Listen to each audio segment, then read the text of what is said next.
L'ancien champion de boxe, Brahim Asloum, a participé ce samedi 20 juillet 2024 pour la 7e fois au jeu d'aventure télévisé Fort Boyard. Habitué des épreuves du programme, les organisateurs lui ont donné du fil à retordre dans cet épisode, mais le sportif a impressionné les téléspectateurs. Brahim Asloum n'est pas du genre à se laisser impressionner. Ce samedi 20 juillet 2024, l'ancien champion de boxe et consultant pour France Télévisions à l'occasion des Jeux Olympiques de Paris 2024 a participé à son 7e épisode du jeu d'aventure télévisé Fort Boyard. Il était aux côtés d'une très grande équipe de champions sportifs, tels que l'ancien joueur de handball Jérôme Fernandez, l'ex-rugbyman Vincent Clerc ou encore la championne olympique de judo, Émilie Andéol. Hors de question pour le boxeur de ne pas être au niveau de ses homologues et à l'occasion de cet épisode spécial Joe, Brahim Asloum a tout donné. Il a particulièrement impressionné ses partenaires de jeu et les téléspectateurs à l'épreuve du looping, au cours de laquelle il était attaché à une barre qui le faisait tourner dans le vide très rapidement.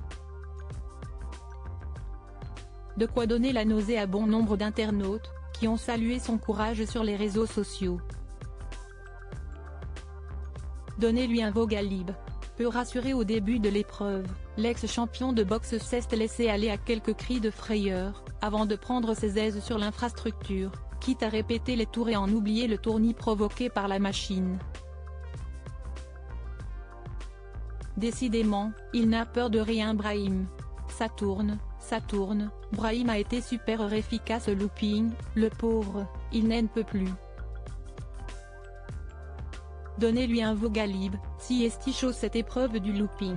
Je n'aimerais pas la faire, moi, a-t-il été possible de lire sur X, en réaction au défi relevé par Brahim Asloum. Mais le sportif médaillé avait annoncé qu'il était prêt à relever n'importe quelle épreuve du jeu télévisé. Dans un entretien accordé à Télé 7 jours publié ce samedi 20 juillet, le sportif a avoué que le programme avait beaucoup fait jouer sur les émotions. Je n'étais pas franchement à l'aise, mais je n'ai pas eu le choix.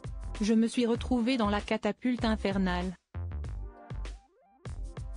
J'avoue que ça criait un peu, de mon côté, a-t-il ironisé sur les hurlements de terreur que les téléspectateurs ont pu l'entendre pousser lors de l'épreuve du looping.